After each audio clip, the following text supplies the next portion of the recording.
حسیب خان کہہ رہے ہیں السلام علیکم مفتی صاحب، ظہر اور عشاء کی نماز میں قرات عصر کی نماز میں قرات نہیں ہوتی اور فجر مغرب عشاء کی نماز میں قرات ہوتی ہے، اس کی وجہ؟ جی دیکھیں، پہلی بات تو یہ ہے کہ من جانب اللہ ایسا ہی ہے، اللہ نے حکم دیا بھائی ظہر میں نہیں کرنی ہے، عصر میں نہیں کرنی ہے، تو اللہ کے حکم کے پابند ہیں، عشاء میں فجر میں مغرب میں کرنی ہے تو اللہ کے حکم کے پابند ہیں۔ تو مین تو سب سے بڑی بات تو یہ ہے کہ بھائی اللہ کی طرف سے ان کی یہی ترتیب ہے، تو اس لیے ہم اس طریقے سے کرتے ہیں۔ دوسری وجہ یہ بیان کی ہے علماء نے، جیسا کہ مفتی سلمان منصور پوری دامت برکاتہم نے کتاب النوازل میں اس کی ایک وجہ لکھی ہے۔ وجہ یہ لکھی ہے کہ جب نبی کریم صلی اللہ علیہ وسلم مکہ میں حرم میں نماز کے لیے جاتے تھے اور جب قرآن کریم پڑھتے تھے تو کفار شور مچاتے تھے تاکہ کوئی آپ کی بات سن نہ سکے، قرآن کریم سن نہ سکے اور کوئی ایمان کے اندر داخل نہ ہو جائے، تو اس لیے وہ شور مچاتے تھے تاکہ حضور صلی اللہ علیہ وسلم ڈسٹرب ہو جائیں۔ قرآن کریم میں بھی اس کا ایک جو ہے تذکرہ ہے، ایک جگہ ہے کہ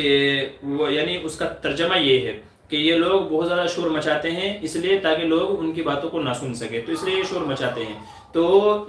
چونکہ وہ لوگ شور مچاتے تھے، پڑھنے میں ڈسٹرب ہوتا تھا، جو دوسرے بندے تھے ان تک آواز نہیں پہنچتی تھی تاکہ وہ قرآن سن کر کے ایمان نہ لے آئیں، اس وجہ سے تو حکم یہ دیا گیا کہ آپ ظہر اور عصر کی نماز میں آہستہ دل کے اندر قرات کریں، چونکہ دن بھر کفار کی مجلسیں لگا کرتی تھی مکہ میں، حرم میں، حرم کے چاروں طرف، بیت اللہ کے چاروں طرف کفار کی مجلسیں لگا کرتی تھی، کوئی یہاں بیٹھا ہے 4 آدمیوں کو لے کر، کوئی وہاں بیٹھا ہے، کوئی کہیں بیٹھا ہے، تو جب حضور نماز پڑھنے آتے تھے تو وہ شور مچاتے تھے، تو حکم دیا گیا کہ آپ آہستہ آواز سے قرات کریں۔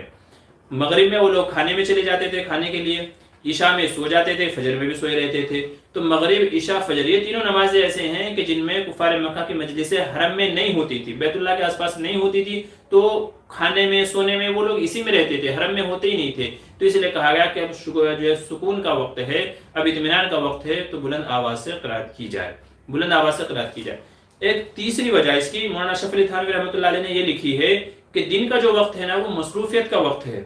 دن کا جو وقت ہے وہ مصروفیت کا وقت ہے، آدمی کام کاج سے وقت نکال کر کے مسجد کے اندر آتا ہے، تو ایسے میں آدمی کو دلی اطمینان نہیں ہوتا، جو سکون ہونا چاہیے وہ سکون نہیں ہوتا، تو اس لیے کہا گیا بھائی آہستہ آواز سے قرات کرو، نماز پڑھو اور اپنے کام کاج کے اندر لگ جاؤ۔